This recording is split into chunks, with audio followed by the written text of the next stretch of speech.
এই দেশে SC ST ওবিসিরা যতক্ষণ ব্রাহ্মণ্যবাদীদের গোলামি করবে এবং তাদের নির্দেশে মুসলিম বিদ্বেষ এবং ঘৃণা বজায় রাখবে ততক্ষণ তারা হিন্দু।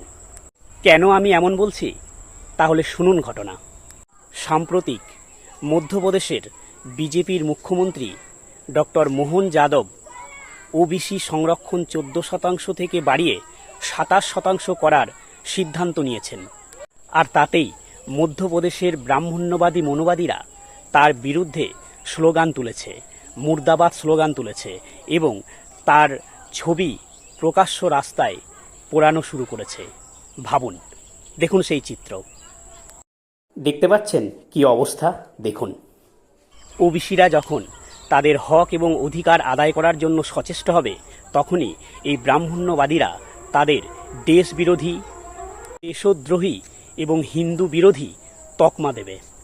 হিন্দু ধর্মগুরু স্বামী আনন্দ স্বরূপ কি বলছে শুনুন। मैं फिर से कह रहा हूं, मोहन यादव रामद्रोही है, मोहन यादव हिंदू द्रोही है, मोहन यादव सवर्णद्रोही है। मोहन यादव को मोदी जी तत्काल हटाइए, नहीं तो ये जो कैंसर है पूरे प्रदेश से भाजपा को समाप्त करके मृत्यु को प्राप्त कर देगा। অথচ ভারতীয় সংবিধানের 340 নম্বর অনুচ্ছেদের অধীনে গঠিত কাকা কালেকর কমিশন এবং মণ্ডল কমিশন অন্যান্য অনগ্রসর শ্রেণীর জন্য সংরক্ষণ নির্ধারণে কেন্দ্রীয় ভূমিকা পালন করে।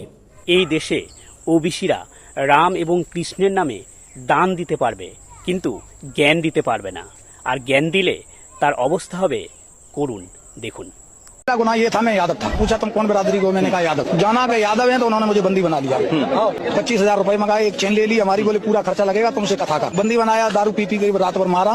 सवेरे 4:30-5 बजे के लगभग मुझे छोड़ा, चोटी काट ली, पैरों को छुपाया, पेशाब परीक्षनी करी। এই সব ঘটনাগুলি কি মুসলমানেরা করছে? ভাবুন, চিন্তা করুন। ভারতের প্রধান সমস্যা হল জাতিবাদ, যেটি মনুবাদী রীতির প্রতিফলন।